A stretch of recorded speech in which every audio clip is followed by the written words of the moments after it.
श्री सद्गुरु महाराज की जय। श्री सद्गुरु महाराज की जय।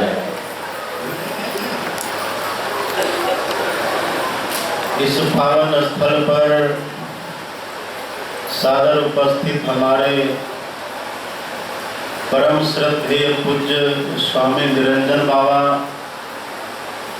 वंदनीय साधु समाज, परम आदरणीय सत्संग प्रेमी महानुभावों, पूजनीय माताओं तथा भक्तिमती बहनों,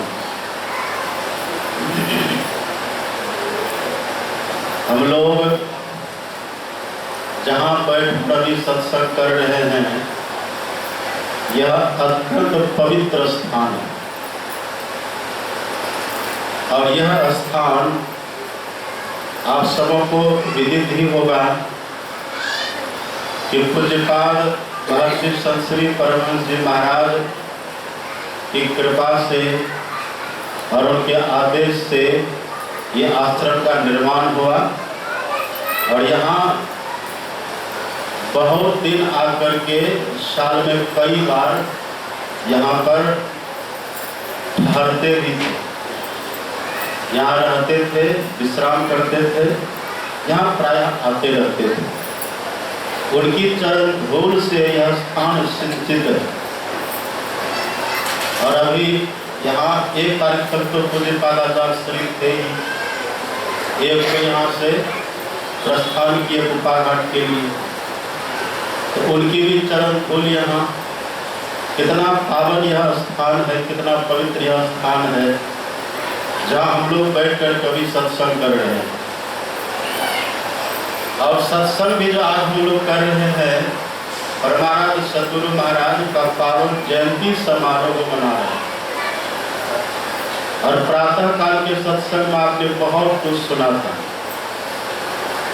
और बहुत कुछ सुनाना भी है। आपने प्रातः काल सुना था कि सद्गुरु महाराज जी क्यों आए संसार में, उनकी जो जयंती हम लोग मनाते हैं, आखिर जयंती मनाने का उद्देश्य क्या है।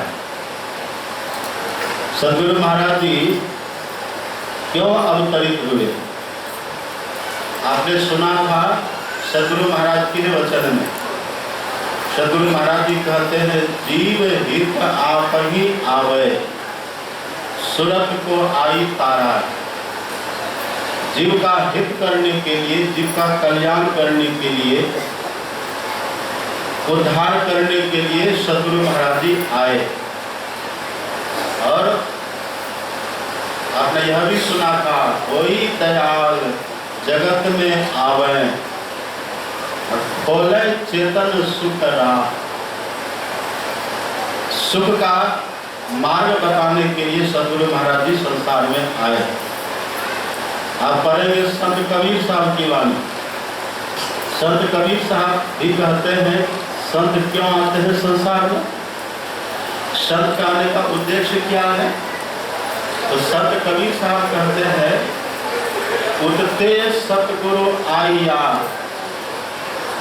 उठते सतगुरु आइया, जाकी मति है धीर, अब भव सागर के जीव को तीर लगावे तीर। अब जो भव सागर में पड़े हुए हैं, जन्म मृत्यु के चक्र में जो पड़े हुए हैं, इसे छुड़ा करके और परम शांति की स्थिति में लाने के लिए ही सद्गुरु महाराज जी संसार में आए। और आज ही के दिन आए थे संसार में, इसलिए हम लोग उसी याद में उनकी पावन जयंती मनाते हैं। और आपने प्रातःकालीन बात और सुनी होगी, याद होगा आपको, लोग जयंती क्यों मनाते हैं।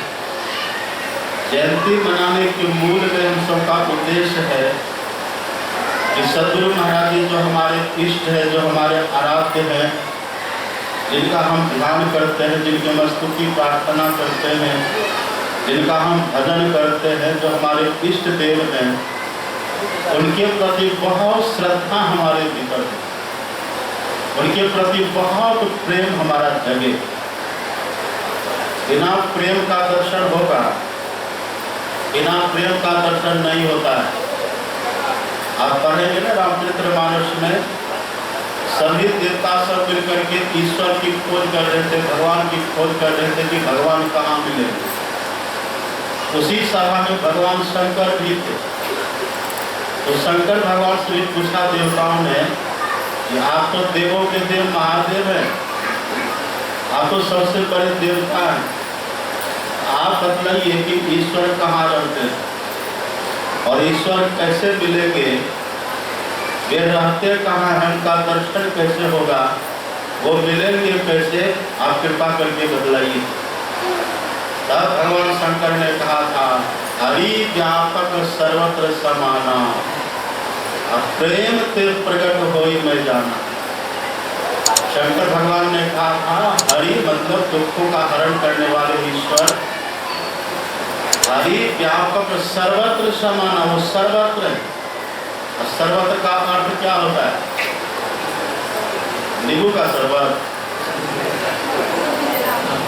सर्वत्र का अर्थ होता है सभी जगह, जिससे कहीं पर खाली न हो। तो जो ईश्वर सब जगह है, सर्वत्र है, भगवान शंकर का जो प्रकट कैसे होंगे, उनका दर्शन कैसे होगा? भगवान शंकर कहते हैं प्रेम ते प्रकट। जब तक ईश्वर के प्रति बहुत प्रेम नहीं हो जाएगा, उनके प्रति अनन्य श्रद्धा जब तक नहीं हो जाएगी, तब तक उनका दर्शन हम लोगों को नहीं होगा। तो जयंती मनाने के मूल में यही उद्देश्य है कि सद्गुरु महाराज के प्रति हमारी बड़ी श्रद्धा हो, बड़ा प्रेम हो। अब प्रेम होता है किसको? प्रेम कैसे होता है? इसका भी सूत्र बना हुआ है। कागुसुंडी जी कहते हैं कि सुनिए, मैं सुनाता हूँ प्रेम कैसे प्रकट होगा। जो प्रेम प्रकट होने से आराध्य का दर्शन होता है, इष्ट का दर्शन होता है, ईश्वर का दर्शन होता है, वो प्रेम होगा कैसे, वो प्रेम प्रकट कैसे होगा, वो मैं बताता हूँ। कागुसुंडी जी कैसे बताते हैं? पढ़ लिख करके बताते हैं। वो कोई पुस्तक कोई ग्रंथ को पढ़ करके तब बताते हैं, पढ़ करके नहीं बताते। कागुसुंडी जी कहते हैं निज अनुभव मैं कहूँ हमेशा। हे गरुड़, मैं जो कुछ कहता हूँ ना, अनुभव की बात कहता हूँ। और अनुभव का अर्थ होता है खुद देख करके, खुद पा करके, प्रैक्टिकली प्रत्यक्ष में देख करके तब जो कुछ कहते उसको कहते अनुभव। कागुसुंडी जी कहते मैं बताता हूँ, आखिर आपको वो प्रेम कैसे मिलेगा जिससे दर्शन होगा, जिससे श्रद्धा जमेगी। देखिए रोज हम लोग आते हैं ना, हम लोगों को गुरु महाराज जी ने रटा दिया, रोज गाते हैं। क्या गाते हैं? प्रेम भक्ति गुरु दीजिए। प्रेम की मांग करते हैं लोग, प्रेम भक्ति गुरु दीजिए बिनवा कर जोड़ी, अब पल पल छोड़ न छोड़िए सुनिए गुरु मोरी। अब प्रातः काल क्या गाते हैं? प्रातः काल में गाते हैं अति अटल श्रद्धा, अति अटल श्रद्धा प्रेम से गुरु भक्ति करनी चाहिए। अटल का अर्थ क्या होता है? अटल कहते जो टले नहीं, जो टले नहीं, कभी डिगे नहीं, वो अटल। उसके पहले लगा है अति विशेषण, मतलब जो कभी न टले। ऐसी श्रद्धा चाहिए, ऐसा प्रेम चाहिए जो कभी न टले। रोज हम लोग आते हैं अति अटल श्रद्धा प्रेम से गुरु भक्ति करनी चाहिए। जो अत्यंत अटल श्रद्धा के साथ, प्रेम के साथ भक्ति करेंगे तब उनको दर्शन होता है, तब उनको प्राप्ति होती है। कागुसुंडी जी वही सुनाते हैं।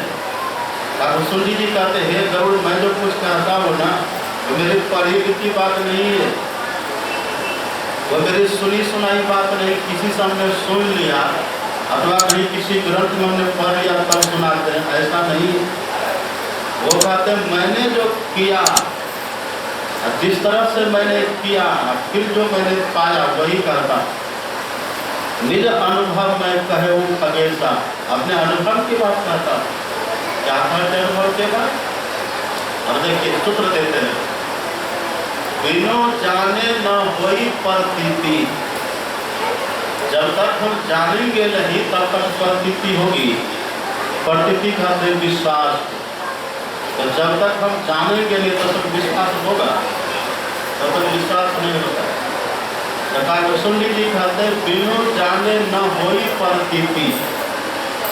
अब बिनो प्रतीति होई नहीं प्रीति। जब तक विश्वास पहले हमको नहीं होगा तब तक, बिना विश्वास के जब तक विश्वास नहीं होगा तब तक हमारे भीतर प्रेम नहीं जगेगा, और जब तक प्रेम नहीं होगा तब तक दर्शन होगा, तब तक दर्शन नहीं है। अब बिना दर्शन के जीवन का कोई मोल नहीं है। अगर मानव तन हमें मिला और मानव तन में रहकर के हमने अपने अनादि का दर्शन नहीं किया कम से कम, तो हमारा जीवन व्यर्थ है, इसका कोई मोल नहीं है, व्यर्थ जीवन है।